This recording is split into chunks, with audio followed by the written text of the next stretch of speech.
Nous voici donc en 1940. L'année commence. L'Europe et le monde se trouvent à nouveau dans une guerre aux dimensions planétaires. Les théâtres d'opération sont déjà nombreux et le nombre de victimes, et oui, monte en flèche. Comme c'était le cas en 1914, les belligérants mobilisent à nouveau leurs armées, leurs finances et leurs économies. On sait fort bien que la guerre ne se terminera pas à Noël. Bien au contraire. Les récentes victoires allemandes en Pologne, combinées aux ambitions démesurées d'Adolf Hitler, semblent indiquer que la lutte ne se terminera pas de sitôt. Au moment où débute la nouvelle année, les choses vont en effet relativement bien pour les Allemands. Ils occupent toute la partie ouest de la Pologne, de même que la capitale, Varsovie. Naturellement, Hitler est satisfait, mais il sait que ses armées devront tôt ou tard affronter celles des grandes puissances que sont l'Angleterre et la France. Comme en 1914-1918, les soldats franco-britanniques s'enterrent sur une ligne de front qui fait face à la frontière occidentale de l'Allemagne. Et on attend. Les belligérants sur le front ouest s'observent. Quelques coups de feu sont échangés. C'est ce qu'on appelle la drôle de guerre. On est en guerre, mais sans réellement s'affronter. Ailleurs, toutefois, la guerre se poursuit réellement, notamment entre l'Union soviétique et la Finlande. Le front s'est stabilisé dans l'isthme de Carélie. Les Finlandais ont perdu passablement de territoire, mais ils ont cependant fait subir de terribles pertes aux forces soviétiques mal préparées. En Asie, les Chinois et les Japonais n'en finissent plus de s'affronter. On se bat un peu partout le long de la côte chinoise. Et l'année 1940 qui débute ne semble pas très prometteuse pour une paix éventuelle. Enfin, de nouveaux fronts semblent se développer sur les mers et dans les airs. Les affrontements entre les aviations britanniques et allemandes en 1939 ont été quelque peu sporadiques et limités à des zones en mer du Nord et près de la mer Baltique. Sur les mers, les marines britanniques et allemandes ont quelque peu rivalisé, sans toutefois achever de victoires convaincantes, que ce soit en mer du Nord ou dans l'Atlantique. Voilà donc la situation au moment où débute une nouvelle année, une nouvelle décennie. Allez, aujourd'hui, à l'Histoire nous le dira, la Seconde Guerre mondiale avec l'année 1940.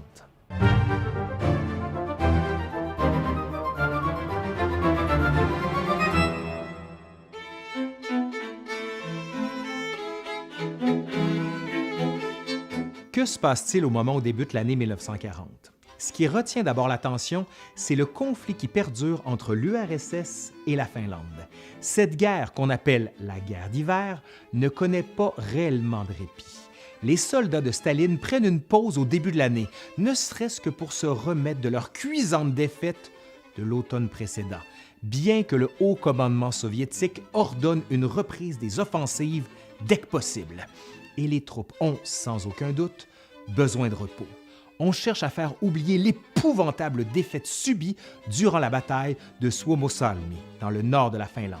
Cette bataille dure environ un mois pour se conclure officiellement le 8 janvier et, tenez-vous bien, les Soviétiques, qui disposent de troupes environ 5 fois supérieures en nombre, subissent des pertes de 25 000 soldats contre à peine 2 000 pour leurs ennemis finlandais. Ça, c'est du 10 contre 1. La bataille de Suomussalmi constitue un épisode marquant de la guerre d'hiver. Une division complète de l'armée soviétique est anéantie et une quantité incroyable de matériel est détruite ou capturée. Les Soviétiques entament un repli de leurs troupes sur l'ensemble du front, mais ils répliquent en intensifiant leurs bombardements aériens, notamment contre la capitale finlandaise, Helsinki. Staline et le haut commandement soviétique tentent par tous les moyens de réparer les nombreuses humiliations subies. La réputation de l'armée soviétique en prend un coup, d'autant que nombre de ses soldats sont morts en raison du froid et d'un entraînement de qualité douteuse. Mais c'est à l'usure que les Soviétiques parviennent à vaincre les Finlandais, si on peut dire. Leurs assauts contre la principale ligne de défense finlandaise, la ligne Mannerheim, près de Helsinki, finissent par quelques succès locaux. En février 1940, sous le poids du nombre, les troupes finlandaises se replient en bon ordre et abandonnent progressivement leur ligne de défense. En dépit de leur éclatante victoire, les Finlandais réalisent qu'ils ne possèdent pas les ressources nécessaires pour tenir encore bien longtemps. La Finlande se voit notamment contrainte de céder la Carélie et d'autres territoires plus au nord du pays. La fin de la guerre d'hiver avec la Finlande ne marque pas la fin des ambitions soviétiques en Europe de l'Est. Staline lorgne depuis longtemps du côté des États baltes et compte bien s'en emparer en orchestrant une série d'incidents devant forcer l'intervention de ses troupes. Les mois de mai et de juin 1940 voient donc les soldats soviétiques être impliqués dans des incidents frontaliers qui sont en fait des mises en scène cherchant à mettre en cause les États baltes. Par exemple, un incident peut prendre la forme de supposées persécutions de groupes communistes locaux par les gouvernements des États baltes. L'URSS doit donc se porter à leur rescousse. Sans tambour ni trompette, Staline envoie un ultimatum à la Lituanie, comme il le fait vis-à-vis la Lettonie et l'Estonie.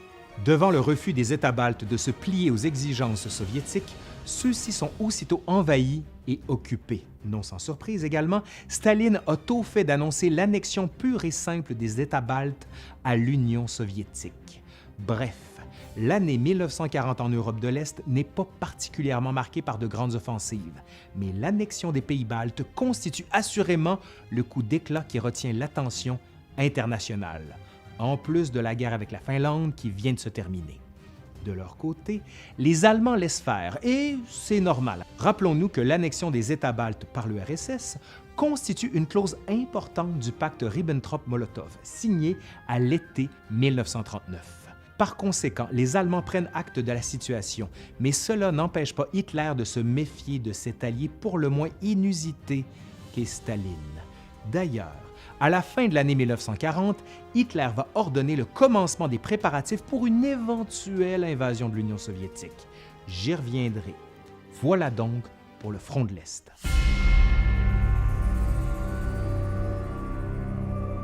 À l'Ouest, l'année 1940 débute par un étrange incident. Un incident dont les conséquences sont sujettes à débat, mais qui passe tout de même presque inaperçu. Rappelons-nous que la situation sur le front est relativement ou anormalement calme, dans ce qu'on appelle la drôle de guerre. Toutefois, le 10 janvier 1940, un avion allemand, dont le pilote est visiblement égaré, s'écrase en Belgique, qui est alors neutre.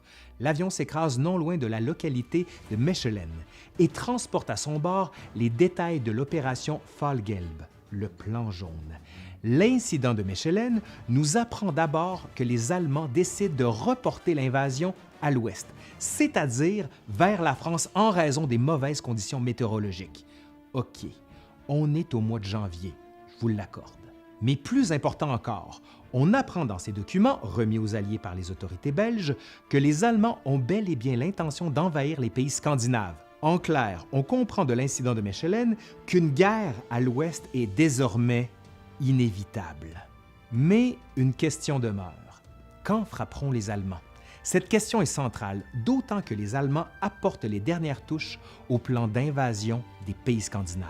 Plus précisément, on comprend que leurs opérations seront portées contre le Danemark, pays voisin qui se trouve immédiatement à la frontière nord, puis contre la Norvège, réputée pour ses richesses naturelles, dont le fer.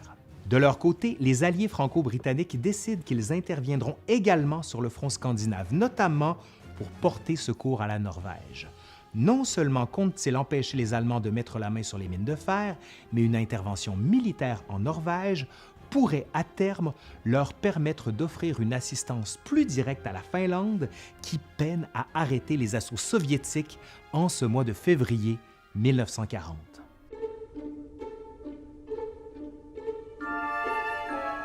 Les premiers mois de 1940 à l'Ouest sont essentiellement marqués par une réflexion sur les stratégies à adopter en vue des prochaines campagnes. On cogite chez les Alliés sur la manière la plus efficace de barrer la route aux Allemands qui, eux, de leur côté, réfléchissent aux meilleurs moyens à employer afin que les prochaines campagnes demeurent rapides et victorieuses.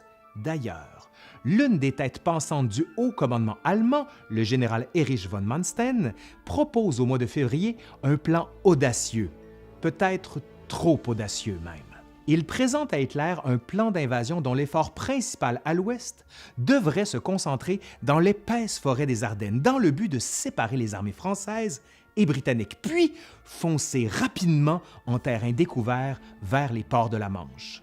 Or, la logique aurait voulu, comme on l'a vu en 1914, que l'effort principal soit porté plus directement en Belgique, où le terrain est beaucoup plus plat et parsemé de beaucoup moins d'obstacles naturels. Mais l'idée ne passe pas. Le plan audacieux de Manstein lui vaut même de perdre momentanément son poste de planificateur des batailles à l'état-major, mais ce n'est que partie remise. Retenons dans l'immédiat que l'idée d'attaquer en terrain difficile pour surprendre l'ennemi fait son petit bonhomme de chemin.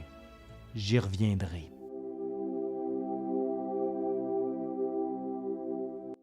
Les semaines s'écoulent et le printemps arrive. Nous sommes précisément le 9 avril 1940.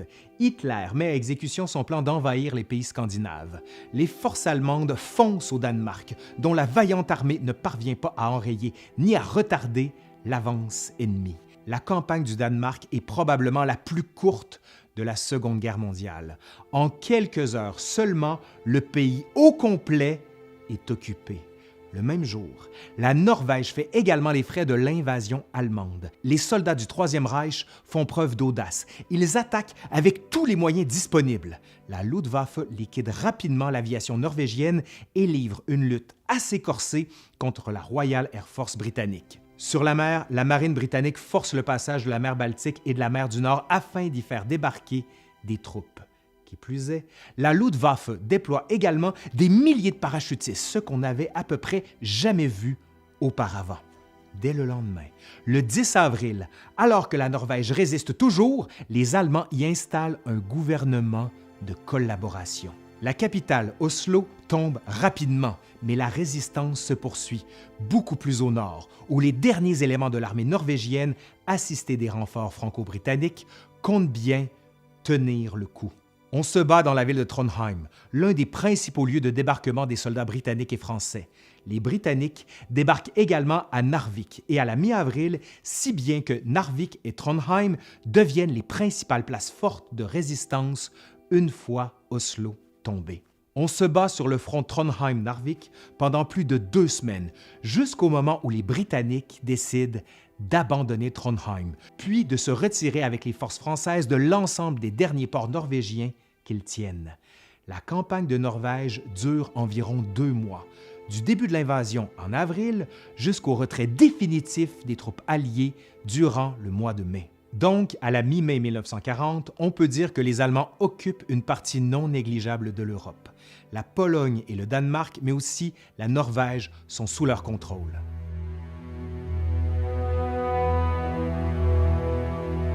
Mais est-ce qu'Hitler pourrait décider de s'arrêter là? Vous vous en doutez, la réponse est non. L'éclatante victoire des troupes allemandes en Norvège inquiète les Alliés au plus haut point, si bien qu'Hitler compte bien tirer profit de leur vulnérabilité. Dans les faits, peut-on vraiment dire que les Alliés soient vulnérables? Certes, la campagne scandinave est un échec, mais le front principal à l'ouest, c'est-à-dire le front français, eh bien celui-là tient toujours. En fait, il n'a même pas été testé. Les Alliés ont donc des motifs raisonnables de croire, comme ce fut le cas durant la Première Guerre mondiale, qu'ils pourront barrer la route aux Allemands lorsque ceux-ci mettront leur plan d'invasion à exécution. Dans ce contexte, rappelons que la drôle de guerre dure depuis septembre 1939.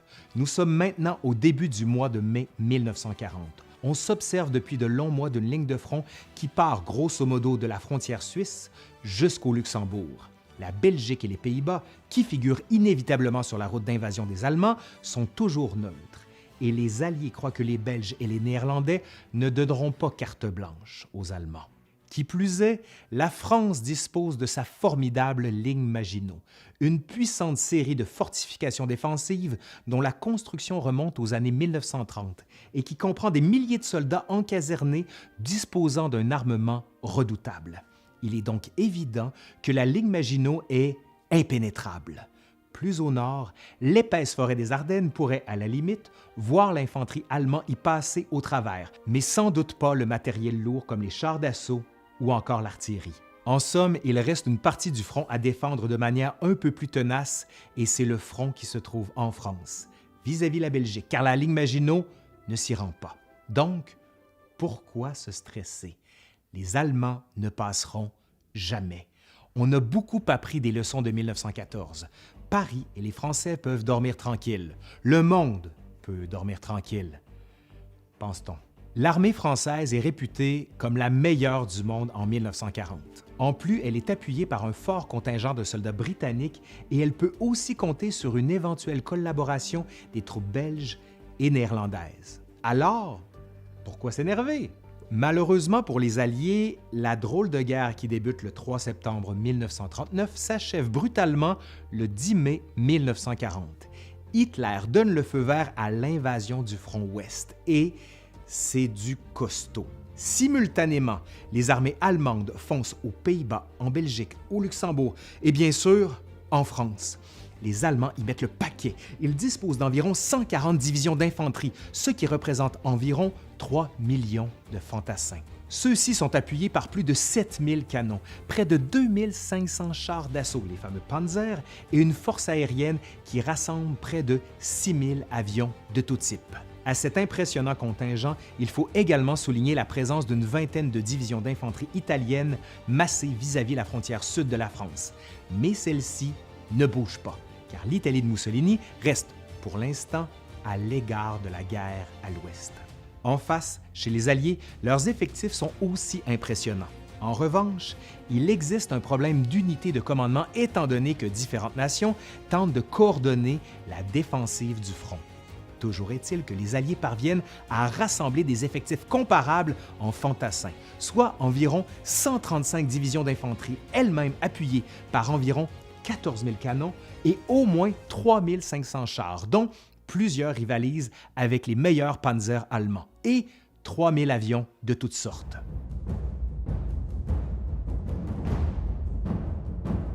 D'emblée, l'état d'urgence est déclaré dans tous les pays situés dans l'axe d'invasion des Allemands. Ces derniers arrivent de partout de la frontière suisse jusqu'aux Pays-Bas.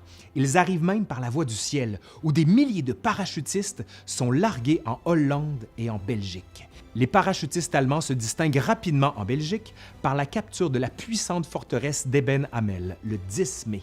Toutefois, ils éprouvent des difficultés durant la bataille de la Haye aux Pays-Bas la même journée. Le lendemain, et sans trop de surprise, le Luxembourg est rapidement envahi et conquis, ouvrant du coup un passage vers la France.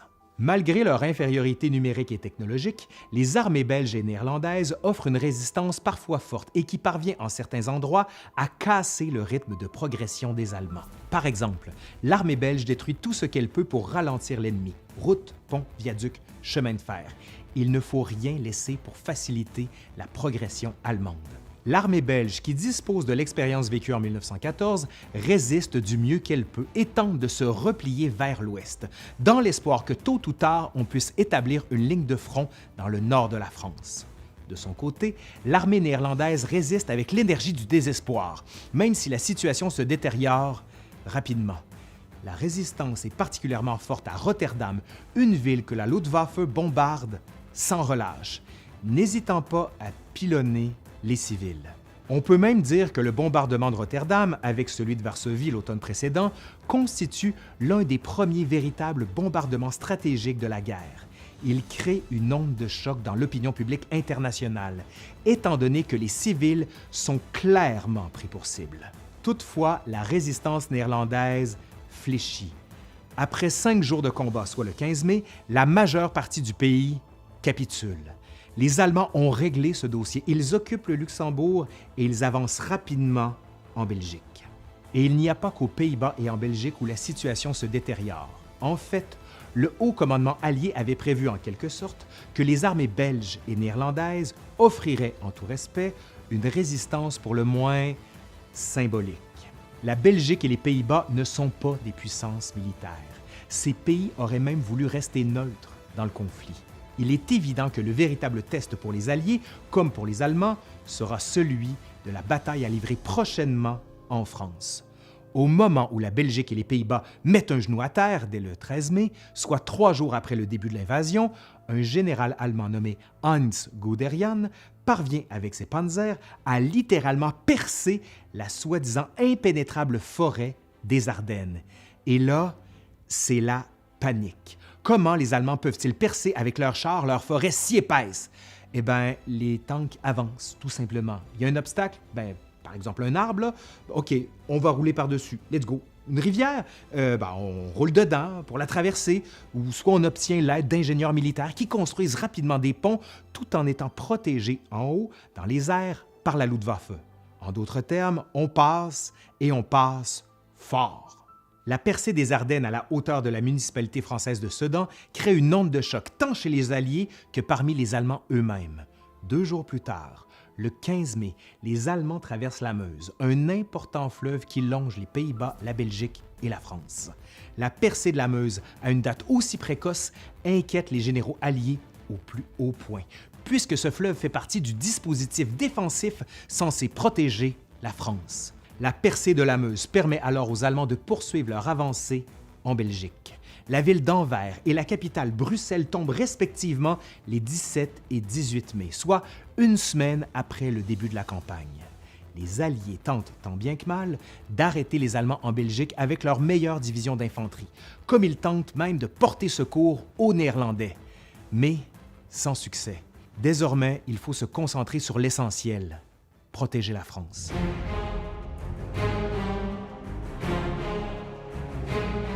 Il faut à tout prix reconstituer une ligne de front. Mais où? C'est là le cœur du problème. Au sud du front, les Allemands contournent la ligne Maginot par leur percée dans les Ardennes. Plus au nord, comme en 1914, ils arrivent de la Belgique, notamment avec des renforts obtenus à la suite de la capitulation des Pays-Bas, ce qui leur permet d'intensifier l'offensive.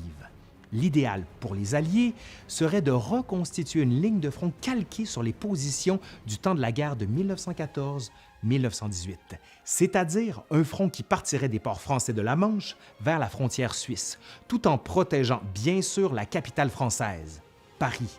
Mais la situation est tout autre. Les Allemands sont clairement en contrôle de l'agenda stratégique. Le front allié est disloqué et les Allemands comptent bien profiter de la situation. Le 19 mai, la ville française d'Amiens est assiégée, de même que celle d'Arras un peu plus au nord. Ces 2 cités constituaient d'importantes positions défensives en 14-18, mais elles ne résistent pas aux assauts de la Luftwaffe et des Panzers, dont une partie est habilement commandée par le général Erwin Rommel.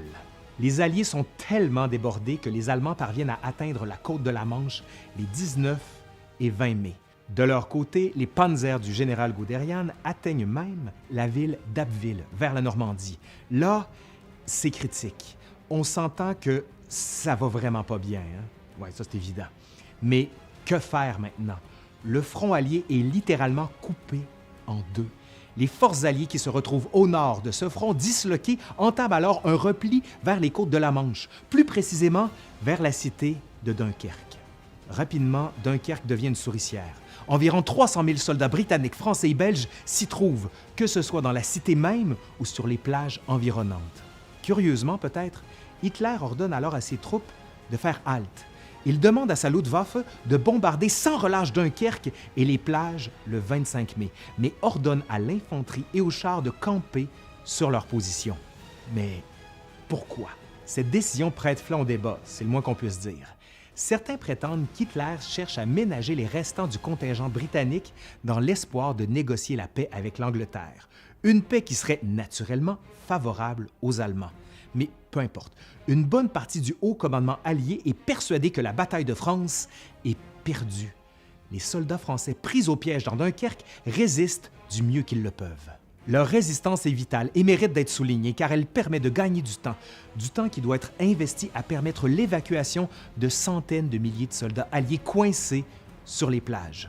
Vous l'aurez compris, oui, la décision est prise chez les Alliés, on évacue. Ça fait mal, c'est honteux, mais il faut se rendre à l'évidence. La bataille de France est bel et bien perdue. Je le répète, la bataille est perdue. Perdue.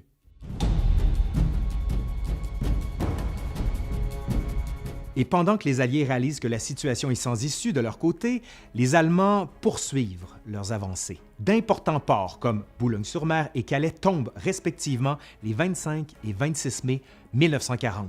La chute de ces villes stratégiques force les Alliés à improviser une vaste opération d'évacuation de leurs troupes vers l'Angleterre. C'est ce qu'on appelle l'opération Dynamo. Et la tâche est colossale. Il s'agit d'évacuer ni plus ni moins que 300 000 soldats alliés, principalement des forces britanniques et françaises qui sont coincés sur les plages de Dunkerque. Plusieurs éléments contribuent à rendre la mission périlleuse et titanesque. Bon, par exemple, il faut tenir compte de la nature, c'est-à-dire des marées, des vents, de la houle en mer, bref, de tous ces ingrédients qui rendent difficile la navigation en temps normal. Mais justement, nous ne sommes pas en temps normal. C'est la guerre. On manque également de navires militaires, notamment de transport de troupes adaptés. Imaginez-vous, le gouvernement britannique est même obligé de réquisitionner l'aide des pêcheurs car on a besoin de tout ce qui flotte pour rapatrier les soldats. Et comme si ce n'était pas assez, durant une semaine que dure l'opération Dynamo, soit du 25 mai au 3 juin 1940, la Luftwaffe attaque sans relâche les plages et les embarcations navales en mer. Malgré tout, les Alliés atteignent non sans mal leur objectif. On a pu rescaper les restants de l'armée britannique sur le continent, de même que des contingents non négligeables de l'armée française qui pourront, une fois que les soldats auront récupéré et auront été rééquipés, être utilisés lors d'opérations futures. On peut donc dire que la campagne de l'Ouest, et notamment la bataille de France, est désormais presque terminée. La Belgique capitule à son tour le 28 mai, et le roi Léopold III, qui refuse d'être évacué, est interné par les Allemands. Pour sa part, la ville de Paris subit quelques bombardements. Elle est, pour ainsi dire, déclarée ville ouverte. Les Allemands y font leur entrée le 14 juin. Imaginez la réaction des Parisiens lorsqu'ils voient défiler les Allemands sur les Champs-Élysées. C'est la consternation. On a peine à y croire. Des sentiments de colère, de déception, de peine se mélangent. La situation est confuse, tandis que les Allemands s'installent en force dans la capitale et un peu partout dans le pays. La France est désormais sous occupation. La chute de Paris ne signifie pas toutefois l'arrêt complet des combats et des manœuvres militaires. En fait, les Alliés mettent à exécution l'opération Ariel, qui consiste à compléter l'évacuation de leurs troupes du continent à partir des ports de l'ouest de la France. Ce faisant, ils parviennent à récupérer quelques dizaines de milliers de soldats supplémentaires dans les premières journées de juin. Par ailleurs, et tenez-vous bien, alors que la France tombe les deux genoux au sol au moment où sa capitale est sur le point d'être capturée et que son armée est presque entièrement anéantie, l'Italie attaque. En effet, d'importants contingents de l'armée italienne stationnés à la frontière au sud de la France déclenchent une offensive le 10 juin 1940. Naturellement, Mussolini souhaite avoir sa part du butin. L'offensive italienne est déclenchée dans la précipitation sans réelle préparation ni coordination. Les soldats français, quasi défaits, font même subir à leur ennemi italien des pertes nettement supérieures aux leurs. Hélas pour la France, la situation est sans espoir. Elle demande un armistice à l'Italie, comme elle doit, bien entendu, négocier un cessez-le-feu avec l'Allemagne. Ironiquement, et il s'agit, vous l'aurez compris, d'une mise en scène hautement symbolique, Hitler exige que les négociations et la signature de l'armistice se déroulent au même endroit et dans la même salle où, en 1918, les Allemands avaient été contraints de signer l'armistice humiliant qui avait finalement contribué à mettre fin à la guerre de 1914-1918. Les négociations, pour ce qui a négocié, débutent le 21 juin à Compiègne, dans le fameux wagon où l'armistice allemand avait été signé quelques 20 ans auparavant. Hitler se déplace pour l'occasion et l'accord est signé le lendemain, le 22 juin. 2 jours plus tard, le 24, un armistice est également signé avec l'Italie et la capitulation de la France devient officielle le lendemain.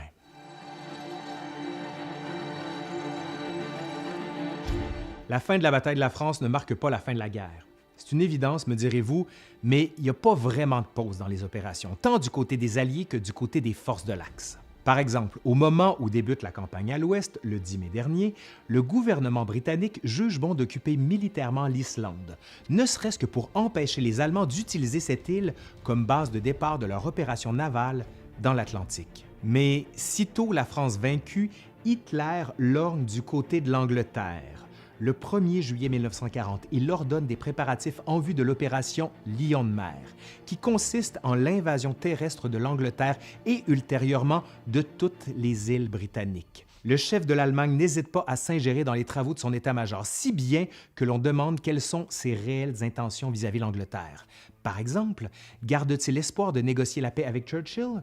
Ou plutôt, est-ce que l'idée d'envahir l'Angleterre est bien fixée dans son esprit? Parmi les directives de l'opération Lion de mer, on fixe au 15 septembre la date de l'invasion, soit plusieurs semaines après que l'intention d'invasion a été annoncée, le 1er juillet dernier.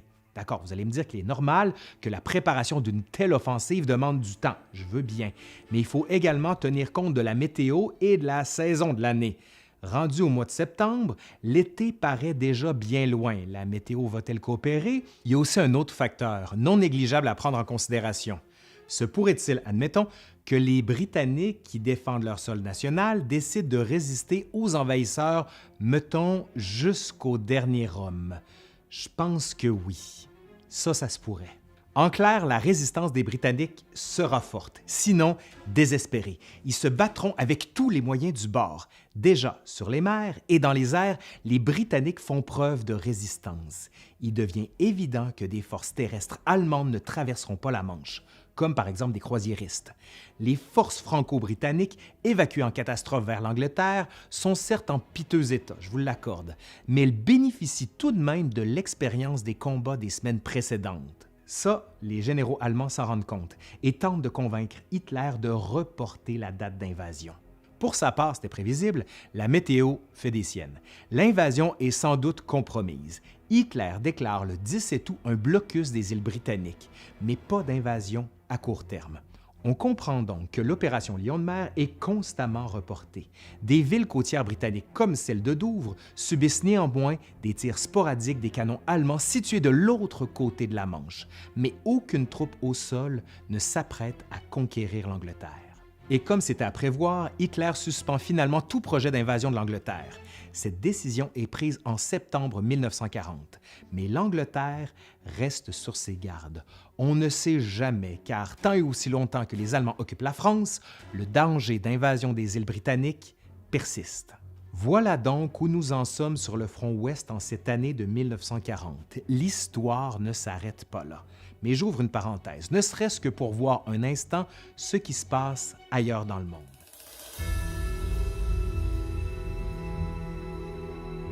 Dans le vaste théâtre d'opérations qui est le pourtour de la Méditerranée, et j'inclus là-dedans les opérations en Afrique de même que celles au Proche et au Moyen-Orient, eh bien disons que la guerre prend de l'ampleur.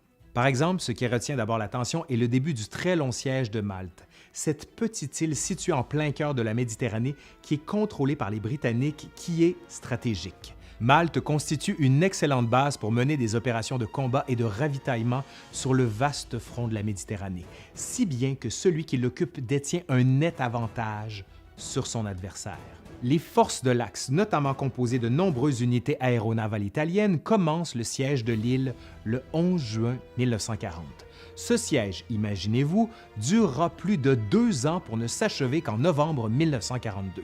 De violents combats navals opposent les marines britanniques et italiennes pour Malte, notamment autour du cap Passero, le 12 octobre, et qui donne un avant-goût de ce qui s'en vient dans les mois à venir en ce qui concerne cette île hautement stratégique. Ailleurs, l'été de 1940 est marqué par le début de la campagne militaire dans le Soudan anglo-égyptien, où l'armée italienne parvient à prendre la ville stratégique de Kassala le 4 juillet.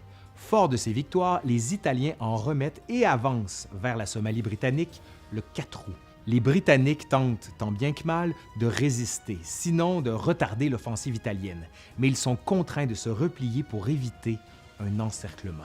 La Somalie tombe aux alentours du 19 août. Insatiable dans sa soif de conquête, Mussolini ordonne une autre offensive, cette fois au cœur de l'Égypte, au tout début de septembre, à partir de la Libye, qui est une colonie italienne. Là encore, les Italiens rencontrent initialement qu'une faible résistance de la part des Britanniques, mais ces derniers sont plus nombreux et mieux organisés qu'au Soudan ou en Somalie. Les Italiens sont contraints de s'arrêter à la hauteur de la cité stratégique de Sidi Barrani. Et ils se trouvent relativement loin de la principale ligne de défense anglaise en Égypte, la ligne Mirsa Matruh. En septembre donc, le front égyptien donne l'impression d'être stable. Signe comme quoi les Italiens ne semblent pas avoir d'objectif réellement précis, leur aviation bombarde sporadiquement tout ce qui est d'intérêt britannique. Par exemple, des objectifs militaires sont bombardés à Bahreïn et au Caire à la fin octobre, mais sans trop de conséquences pour les Britanniques. Ailleurs, sur le continent africain, on remarque une étrange situation qui se répétera dans les mois et même dans les années à venir. Croyez-le ou non, des soldats français affrontent d'autres soldats français. Mais comment ça se fait? Eh bien, on se souvient, une fois la défaite de la France confirmée, qu'une partie de l'armée française décide de jurer fidélité au nouveau régime collaborationniste dirigé par le maréchal Pétain, ce qu'on appelle la France de Vichy. Toutefois, on sait aussi qu'une autre partie de l'armée se rallie à Londres, au régime dissident du général de Gaulle, ce qu'on appelle la France libre. Donc, les forces françaises libres de Gaulle et les troupes vichistes de Pétain s'affrontent une première fois en Afrique en novembre 1940. On se bat sporadiquement au Gabon, où l'importante cité de Libreville est capturée par les Français libres. Sans être une victoire éclatante, la prise de Libreville est essentiellement symbolique. Certains y voient un signe d'espoir, comme quoi la France, du moins celle qui est libre, peut encore et toujours contribuer militairement à l'effort de guerre des Alliés.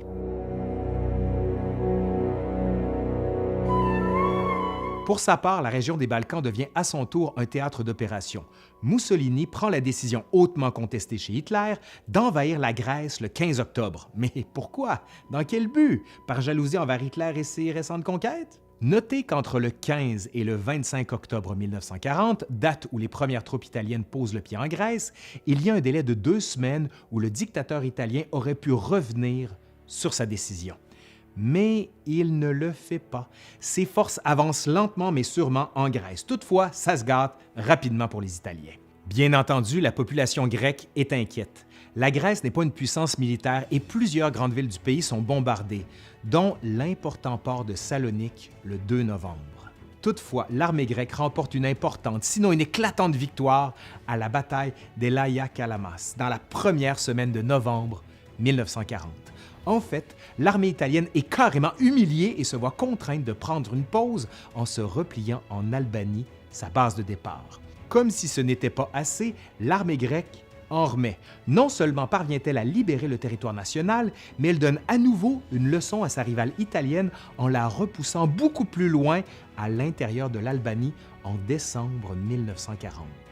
Signe comme quoi cette victoire grecque est non seulement éclatante, mais surtout imprévue, le premier ministre britannique Winston Churchill ordonne un redéploiement d'une partie des effectifs de son armée de l'Afrique du Nord vers le théâtre d'opérations grecques. Il le fait en dépit de l'avis contraire de ses généraux qui soutient qu'il est plus important de défendre l'Égypte et le canal de Suez plutôt que d'ouvrir un front dans les Balkans. Mais bon, Churchill a le dernier mot. Il est vrai qu'au moment où s'achève l'année 1940, l'armée grecque contrôle environ le quart du territoire albanais, ce qui force Mussolini à quasiment demander à genoux de l'aide aux Allemands. En fait, une demande officielle d'assistance militaire sera faite le 28 décembre 1940. Beau cadeau de Noël pour les Allemands, hein? Par ailleurs, l'Italie se trouve à nouveau en difficulté sur le front maritime de la Méditerranée. Les forces aéronavales britanniques prennent d'assaut l'important port italien de Tarente, dans le sud du pays. La bataille de Tarente, qui se déroule les 11 et 12 novembre 1940, constitue une éclatante victoire pour les Britanniques. Leur célèbre mais relativement démodé avion Swordfish décolle à tour de rôle du porte-avions HMS Illustrious, dans le but de larguer leurs torpilles contre d'importantes unités navales italiennes basées dans ce port. D'ailleurs, fait intéressant, dans les jours qui suivent la bataille, les observateurs japonais viennent visiter Tarente afin d'étudier le déroulement des combats, dans ce qui apparaît comme un scénario précurseur ou un cas d'école de la célèbre bataille aéronavale de Pearl Harbor en 1941. N'empêche qu'avec leur victoire à Tarente, les Britanniques renforcent la sécurité de leur ligne de ravitaillement en Méditerranée, bien que l'île de Malte soit toujours en état de siège. Les Britanniques cherchent également à profiter des déconfitures italiennes à Tarente et en Grèce pour lancer une importante offensive en Égypte. Nous sommes dans la première semaine de décembre 1940 et c'est le début de l'opération Compass. L'objectif de Compass est de confier à la Western Desert Force le mandat de chasser les Italiens du territoire autour de la ville frontalière égyptienne de Sidi Barrani.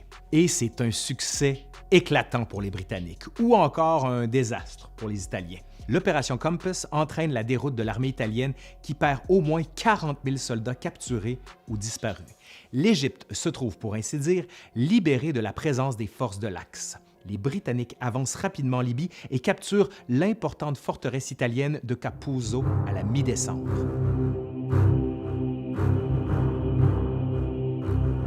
Dans le théâtre du Pacifique, eh bien oui, toujours la même guerre que se livrent le Japon et la Chine se poursuit de plus belle.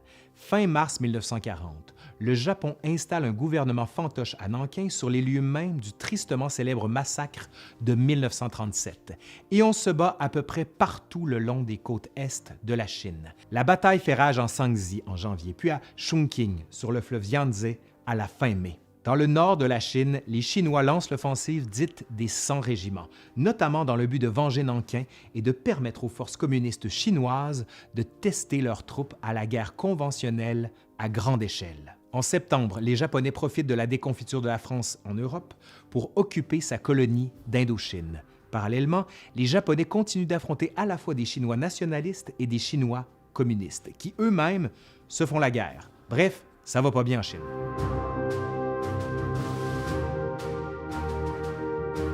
Sur le front de la guerre aérienne, l'année 1940 voit logiquement une intensification des opérations, notamment en ce qui concerne les opérations dites de bombardement stratégique. En mars, par exemple, la Luftwaffe attaque la base militaire britannique de Scapa Flow, en Écosse, faisant des victimes militaires, mais où l'on recense aussi les premières victimes civiles en sol britannique. En réponse à cette attaque, comme à celle plus polémique du bombardement allemand de Rotterdam, les Alliés répliquent en bombardant plusieurs villes allemandes comme Hambourg, Brême, Cologne et Essen au courant du printemps de 1940.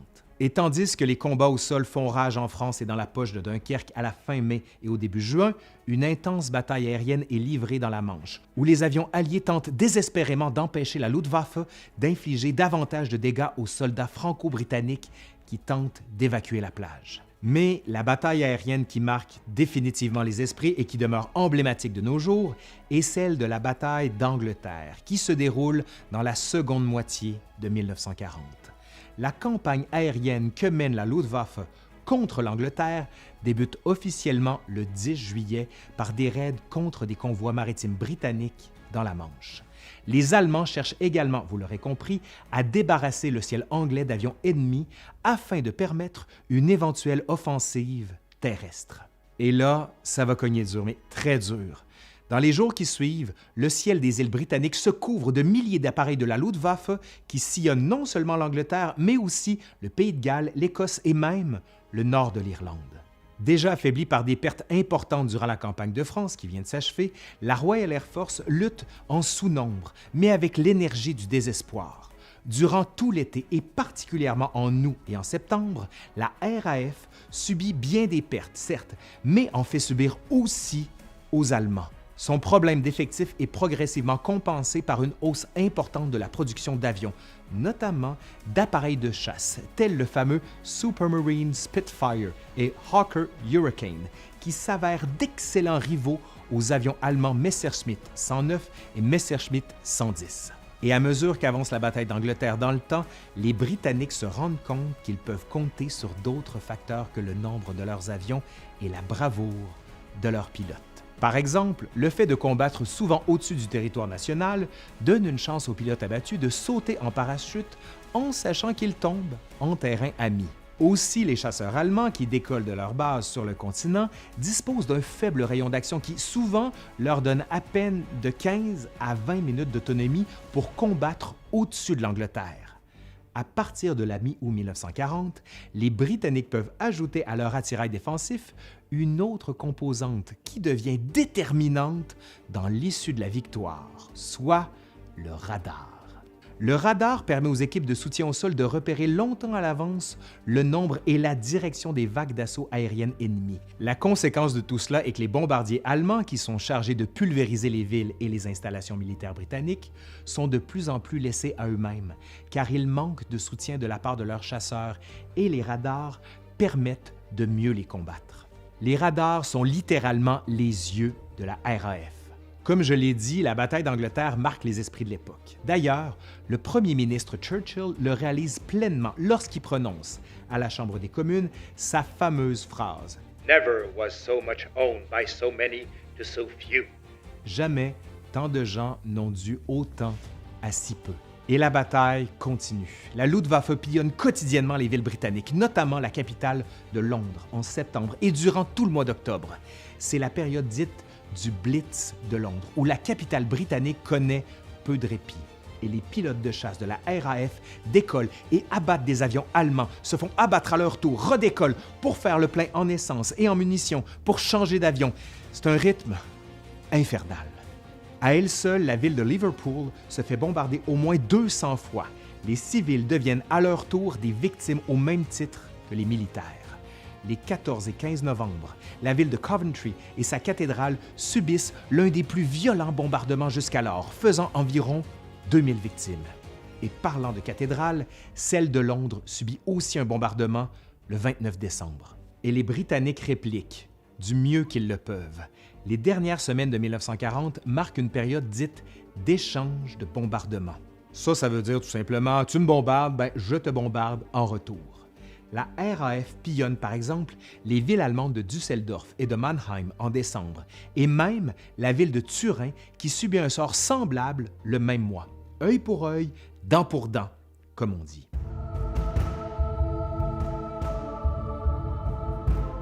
Sur le front des mers, les combats navals de l'année 1940 ne sont pas parfaitement concluants pour un camp ou pour l'autre, mais les forces alliées semblent avoir un léger avantage dans le contexte des déboires de la marine italienne en Méditerranée. Dès le 15 février, Hitler ordonne la guerre sous-marine à outrance, à l'instar de ce qu'avait fait le Kaiser Guillaume II en 1917. Autrement dit, les sous-marins allemands ont le feu vert pour couler tout ce qui flotte, peu importe la nationalité du navire qui est pris pour cible. Du côté de la Norvège, au moment où les Allemands envahissent le pays en avril, on assiste à d'intenses combats navals durant le printemps et l'été. Les Allemands subissent d'importantes pertes, notamment en ce qui a trait aux contre-torpilleurs, mais parviennent à couler l'important porte-avions britannique HMS Glorious. En Méditerranée, là, par contre, le front maritime est beaucoup plus actif. Le premier incident majeur est celui de la bataille de Mers-el-Kébir, le 3 juillet 1940 au large des côtes algériennes. Mers-el-Kébir est une importante base navale française et les Britanniques veulent à tout prix éviter que la flotte française sur place ne tombe entre les mains des Allemands. C'est alors que des unités de la Royal Navy attaquent furieusement et parviennent à couler ou sérieusement endommager pas moins de 3 cuirassiers et des contre-torpilleurs, entraînant du coup la mort d'au moins 1300 marins français pour des pertes mineures du côté britannique. La nouvelle est d'autant plus choquante pour bon nombre de Français, car elle survient dans le contexte de la terrible défaite et de l'occupation du pays. Naturellement, le gouvernement de Vichy rompt ses relations diplomatiques avec la Grande-Bretagne. Toujours en Méditerranée, les opérations se poursuivent autour de Malte qui demeure assiégée. Les Britanniques parviennent au mois d'août à protéger un premier convoi de ravitaillement vers l'île qui, comme on le sait, constitue une importante base navale anglaise et un pivot central pour l'organisation des opérations futures dans ce secteur. Mais c'est probablement dans l'Atlantique où la situation commence à se gâter pour les Alliés. Les mois de septembre et d'octobre sont témoins de lourdes pertes en convois de ravitaillement. Les U-boats allemands y sont déjà actifs et ce n'est qu'un début.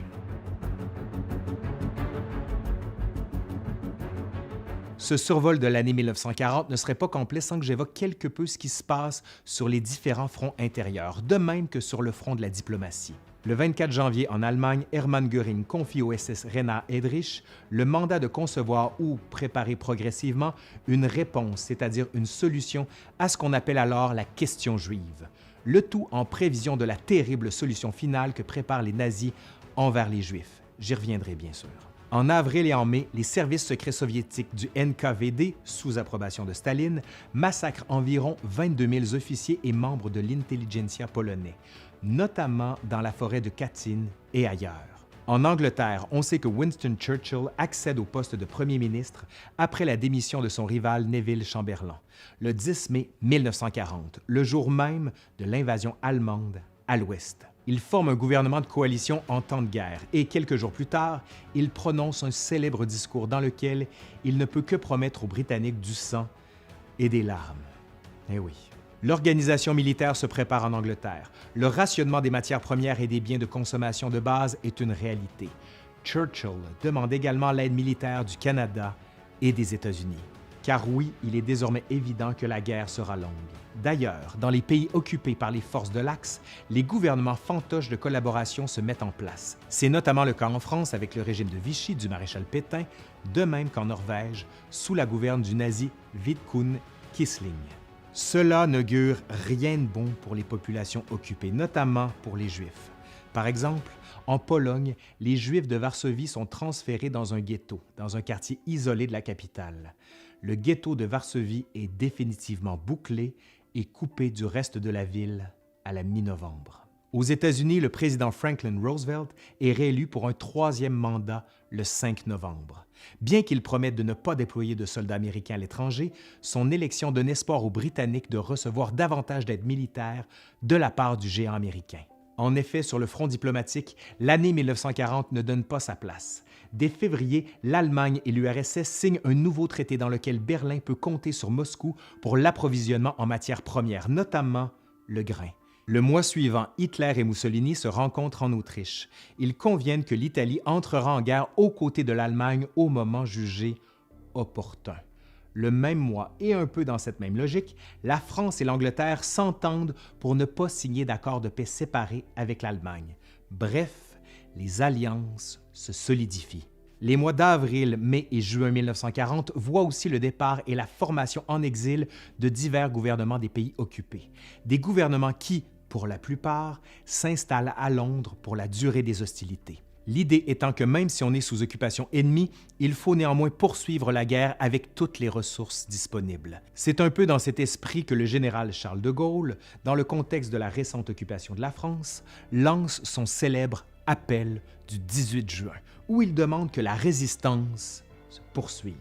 De son côté, le gouvernement britannique ne tarde pas à reconnaître de Gaulle et le gouvernement de la France libre à la fin juin, tout en sachant qu'il y a un autre gouvernement français, celui de Vichy, qui existe et avec qui les relations sont rompues dans le contexte de l'occupation et dans celui du désastre naval de Mers-el-Kébir. En Europe de l'Est, l'année 1940 sur le front diplomatique voit l'URSS lancer un ultimatum à la Roumanie pour le contrôle des territoires de la Bessarabie et du nord de la Bucovine. Les Roumains souhaitent négocier, mais c'est peine perdue. Les forces soviétiques occupent et annexent ces territoires au mois d'août. Naturellement, les Allemands ne lèvent pas le petit doigt, ce qui amène d'ailleurs le ministre soviétique des Affaires étrangères, Molotov, à réaffirmer la solidité du pacte conclu avec son homologue Ribbentrop l'année précédente. Ce rapprochement de façade entre l'Allemagne et l'URSS entraîne à sa suite un rapprochement entre les États-Unis et la Grande-Bretagne. Peu de temps avant la réélection de Roosevelt, les deux puissances signent une entente intitulée Destroyers for Base Agreement, dans laquelle les États-Unis donnent 50 torpilleurs en échange de droits fonciers sur des possessions britanniques. Mais l'entente est vertement critiquée aux États-Unis, qui sont censés être neutres dans cette guerre.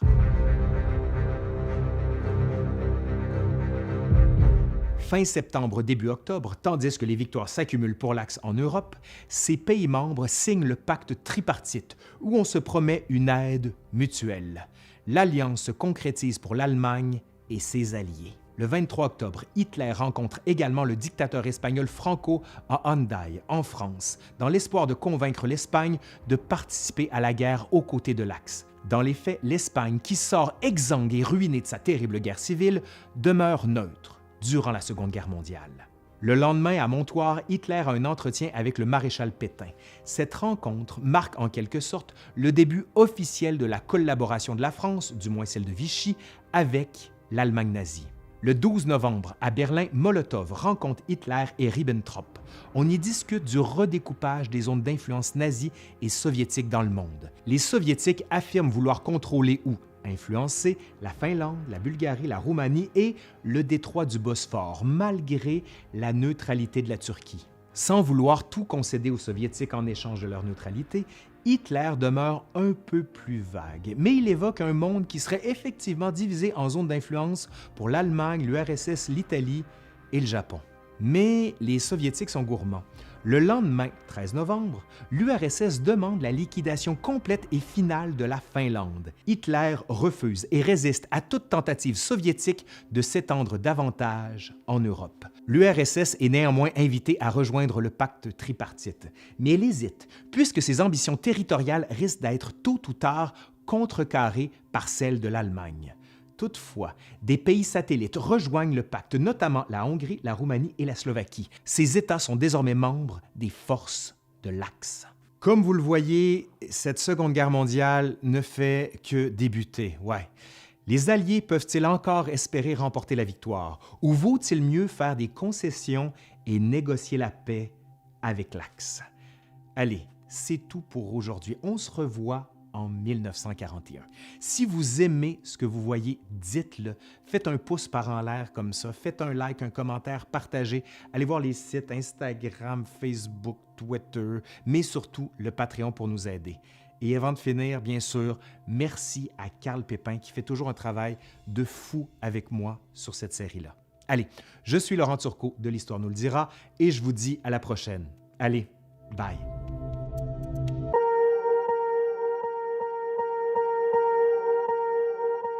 Swear I won't forget this, why do I regret this? In my mind reckless, thoughts are feeling endless. Sitting up I'm breathless, anxiety's infectious. I feel so defenseless, betrayed and embarrassed. I hate being open, I hate